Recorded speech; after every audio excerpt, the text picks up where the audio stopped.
Do you feel like you're wasting time working extremely hard with no results? 5 years ago, I decided to make music and creation my purpose and career, but I had no idea how to make this a reality. Even after watching thousands of advice tutorials and going through 4 years of music school, I still felt lost. I've learned some life-changing lessons through song releases, hundreds of clients, working in professional studios, starting different businesses, and finally now building a fulfilling career. Now that I figured it out, there's so much I wish I knew when I first started that I know can help you. So just give me a few minutes and I'll save you years of frustration, wasted effort, and wasted time. The only thing holding you back is the belief that there's something holding you back. A lot of people believe that success in anything they want to do outside of just a regular 9-to-5 job is impossible. But the thing is, our beliefs actually will hold us back the most. Because if you don't believe it's possible, how are you going to take the correct actions to actually make it possible? And when you do, it's going to feel pointless. Your beliefs affect every aspect of your life because your thoughts create your reality more than you think. Let's say all I want to do is make a song, but for whatever reason, I don't believe making a good song is possible. Well, the second I step up to record, I'm going to be hit with all this resistance, all this doubt, and I'm not going to be making my best possible work. And it's also going to be hard to even start. It's going to be hard to even record. And in the end, that's going to result in a bad song. And that's only going to reinforce my belief that, hey, I was right. Because the thing is, your mind is actually trying to save you a lot of time. Because if you believe something's not possible, then you don't have to go through all this effort and time. But you'll see a lot of this stuff is pretty easy if you just do it. But the problem is, believing that it's possible and sticking with it, it's easier said than done. Now, if you like content like this, make sure you subscribe. It lets me know that I'm bringing value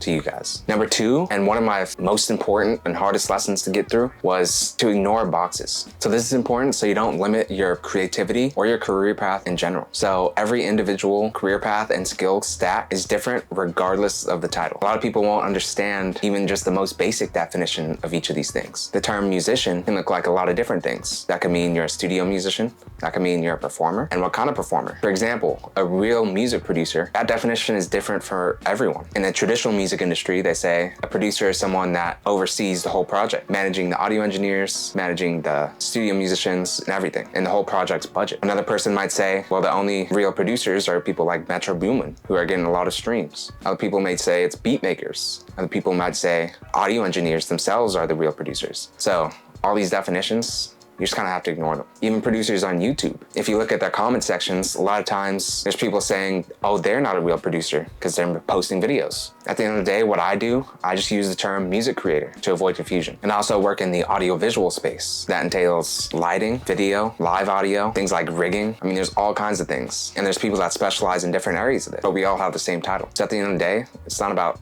the title itself. Now, one thing that really changed everything for me was getting courses and having a mentor. It's nice to get general advice and things like that, but when you have someone that's actually done it and been through all these different career paths and seen what they want and chosen, that can be invaluable. So that's why I created the Modern Music Creator Academy. You're gonna learn audio engineering, piano, music entrepreneurship, and just all the different routes you can go. I think this course is gonna be perfect for you and bring a lot of value to everyone. I'm always updating it and making sure it's really helping you guys achieve your goals. Next is to accept your strengths and weaknesses. A lot of times we want to copy someone else's career path. And a lot of times that doesn't take into account our own strengths and weaknesses. So let's say you want to be someone that collabs all the time or works with artists. But at the end of the day, you're an introvert and you don't actually like that. If you know from the start, if you're someone that can sit in a room alone for 12 hours and just work, there's certain skills and things that you can do. They're going to be a lot easier for you than someone that's maybe extroverted. Someone that's extroverted might prefer doing collab and working with artists. And if you ignore your strengths and weaknesses, yes, you can improve weaknesses if that's really what you want to go for. But a lot of times it's just going to slow us down. Next is to go broad and then specialize. So instead of thinking and planning and trying to strategize around one super specific skill, just learn everything that you can. And a lot of times it's going to work out to where all of those things work. As you can see, I was interested in video, audio, I was interested in performance, live audio, live performance, creating content, editing, lighting, and all these things seem like random skills, photography. But at the end of the day, all these random skills work together. And that's actually what makes you unique, is when you learn all these different skill sets. If you actually look at a lot of super popular artists, yeah, they're probably known for one or two things, but what got them there is a combination of a bunch of different things. So even something like songwriting has so many sub-skills that those people are interested in. Not only that, but versatility makes you a lot more valuable. So if I only did studio audio, I'd be extremely limited to just work in a studio. That's all I'd be able to do. But because I have these skills, I can do video, I can do photography, I can play piano, I can play drums, I can do live audio, I can do studio audio. And even if I'm not not the best in the world at any one of those things, I can take on clients, get freelance work, get jobs, make content. And now basically because I have all those skills, there's so much I can do. Even something as simple as editing. For a lot of people, that's a full-time job. And just having that skill opens a whole new path and possible direction I could go in. And the best part is when you combine these things, you can get a lot done. And then when you do decide to specialize, you already have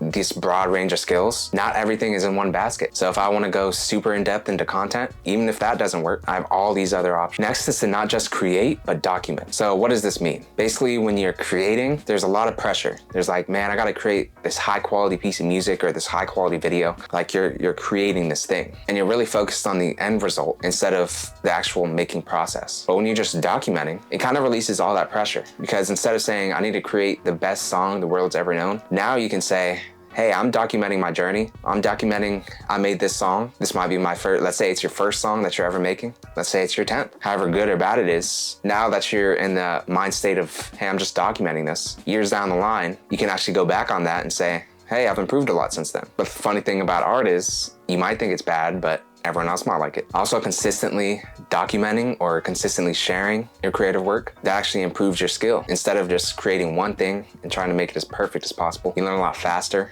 a lot easier by creating more. Action and consistency are way more important than chasing perfection. Personal health is super crucial. So a lot of people neglect this. They try to sacrifice sleep to get more done, or they sacrifice their physical health to get more done, but then that work ends up being terrible. The real problem with this is that this isn't like trading time for money. If you're at a job and you feel really bad, you're still getting paid the same amount. But if you're making music and you're feeling really bad and the quality just isn't there, you're gonna get nothing. So a lot of times it's actually better to get that sleep, to be prioritizing your health so you can actually make good things. Because as within, so without. If you're feeling bad internally, it's not impossible, but it's extremely difficult to make something good externally. A lot of times our internal reality becomes our external reality, because it starts with the emotion. Maybe you're tired or burnt out. That becomes a thought, and then those thoughts affect our action. Even if you try to just use discipline, that's still going to be affecting your creative process. So remember, we're only paid for quality, not quantity. So if I work for the next 48 hours straight on videos, no sleep, no nothing, sure, I could pump out 20 videos, but most of those probably aren't going to be very good. Whereas I could make one video, take a whole month on it, make one video, and get 30 times the views or 30 times the results. Next, slow is fast. There's really no quick fixes. A lot of times when you try to rush through things, you end up just having to start over. So let's say I rush through a video. Building something long-term is a lot more valuable than building something that's going to make a little bit today. So the biggest thing that changed my thinking is thinking 2 years down the line, 5 years down the line, and then taking the daily action toward that. If I'm only thinking about this month, a lot of the bigger goals are going to seem impossible, of course. Building a super successful business or a super successful career in a month doesn't sound feasible. But maybe something like, hey, getting a few freelance clients, maybe that sounds possible. So now your whole goal has changed because you're not thinking long term. And then 5 years down the line, you're stuck doing,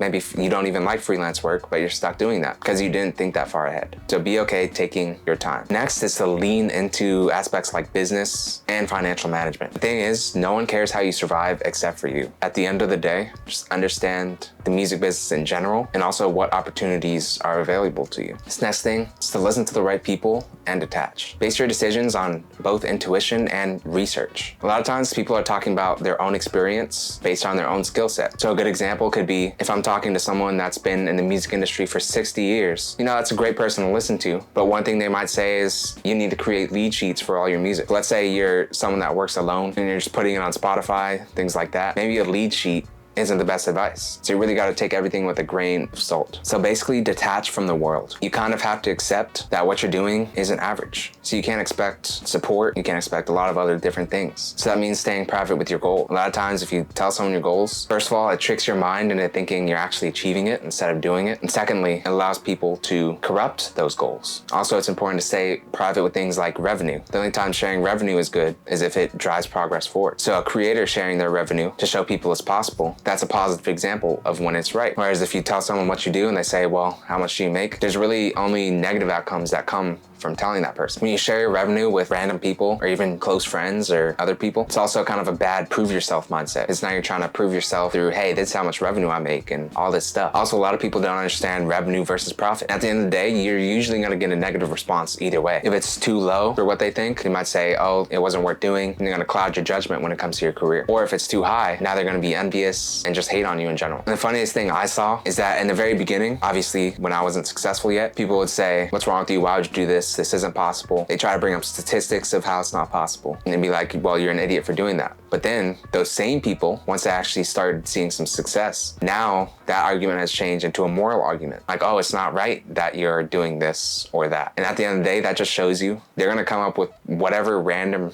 way to turn it into something negative. At the end of the day, don't expect people to understand what you do, not even just the decision to pursue something like music or video or any creative field, but also even just the definition of it. Most people don't know what it means to be a producer versus an audio engineer. They won't even understand that. Instead of feeling lost, confused, searching up thousands of advice videos and production tutorials, just get the Modern Music Creator. It's gonna solve that problem of wasted years, wasted effort, and you're gonna be able to achieve what you want. If you like this video, make sure you watch this video next, and I'll see you there.